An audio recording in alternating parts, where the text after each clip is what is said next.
Kiai Haji Muhammad Yolha atau yang kerap disapa dengan Mbah Jipang dilahirkan di Lirboyo.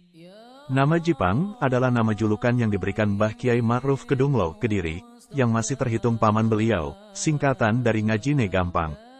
Mungkin karena kecerdasan beliau yang jauh di atas teman-teman beliau pada umumnya, hingga dengan mudah bisa memahami kitab-kitab yang diajarkan. Nama itu menjadi melekat pada diri beliau. Orang-orang lebih mengenal nama Mbah Med Jipang atau Mbah Jipang saja dibanding nama asli beliau. Mbah Med Jipang memulai pendidikannya dengan belajar kepada pamannya sendiri, yaitu Mbah Kiai Abdul Karim, Mbah Manaf. Lirboyo. Suatu hari, saat masih mondok di Lirboyo, beliau dipanggil Mbah Manaf di dalamnya dan didhawuhi, "Besok kamu ngaji ke sini. Bawa kitab Syansyuriyah, Syar Rahabiyah dan Sabak, alat tulis menulis kuno, semacam papan tulis kecil." Mungkin dimaksudkan untuk memberikan latihan-latihan penghitungan. Mulai saat itu beliau mendapat pelajaran ilmu faraid langsung dari Kiai Sepuh Lirboyo, Mbah Manaf itu. Namun uniknya, saat pelajaran itu khatam, tiba-tiba ada tamu dari keluarga berada yang berasal dari daerah sekitar Kediri yang meminta bantuan Mbah Manaf untuk membantu membagikan warisan di keluarganya. Lalu Mbah Manaf mengutus santri kesayangannya ini yang baru menghatamkan pelajaran ilmu faraid untuk mewakili beliau memenuhi permintaan tamunya. Maka berangkatlah Mbah Jipang bersama tamu kiainya ini menuju rumahnya. Esoknya, dengan wajah berseri-seri, tamu tersebut kembali ke Lirboyo menemui Mbah Manaf untuk mengucapkan terima kasih mewakili keluarganya. Keluarganya sangat gembira dan puas atas kepintaran santri beliau dalam pembagian harta warisan. Tak lupa, tamu itu pun memberikan oleh-oleh yang banyak pada Mbah Manaf sebagai ungkapan terima kasihnya.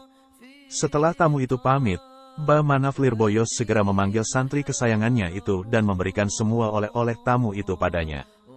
Karena oleh-oleh itu diberikan langsung oleh kiainya sendiri, bukan oleh tamu tadi, tentu bukan main senangnya Mbah Jipang. Konon saking banyaknya oleh-oleh itu hingga cukup untuk biaya kebutuhan sehari-hari selama setahun di pondok. Mbah Med Jipang adalah sosok yang ahli dalam ilmu waris. Ketika ada permasalahan waris di lingkungan masyarakatnya, beliau membagi harta warisan sesuai dengan ketentuan syariat Islam.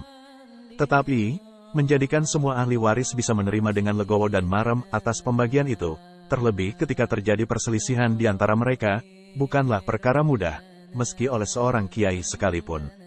Seringkali ahli waris terkesan menerima ketika di muka kiai yang membagikan, namun setelah itu mereka berselisih kembali, bahkan kadang perselisihan itu malah lebih meruncing daripada yang semula.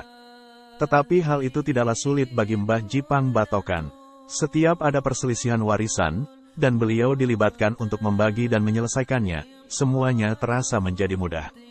Semua ahli waris pun bisa menerima dengan lapang dada dan perselisihan selalu berakhir dengan adil. Itulah salah satu dari sekian banyak kelebihan beliau.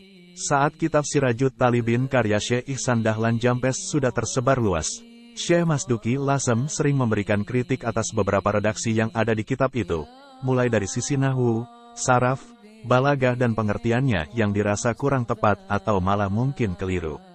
Mendengar itu, Mbah Jipang, sebagai sahabat, juga masih terhitung saudara misannya Syekh Ihsan karena ibu beliau adalah saudari kandung ibu Syekh Ihsan, berangkat ke Lasem dengan menyaru sebagai penjual pisang menemui Syekh Masduki terkait redaksi-redaksi kitab Sirajut Talibin yang dipermasalahkan.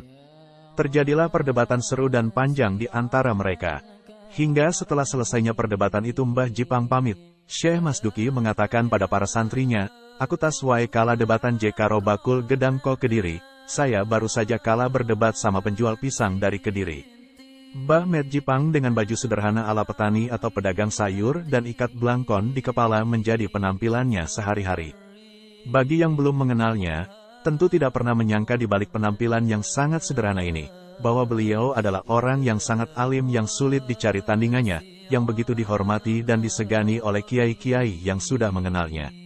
Tidak ada yang tidak mengakui kealiman beliau bagi yang sudah mengenalnya, tak terkecuali Syekh Masduki Lasem sekalipun.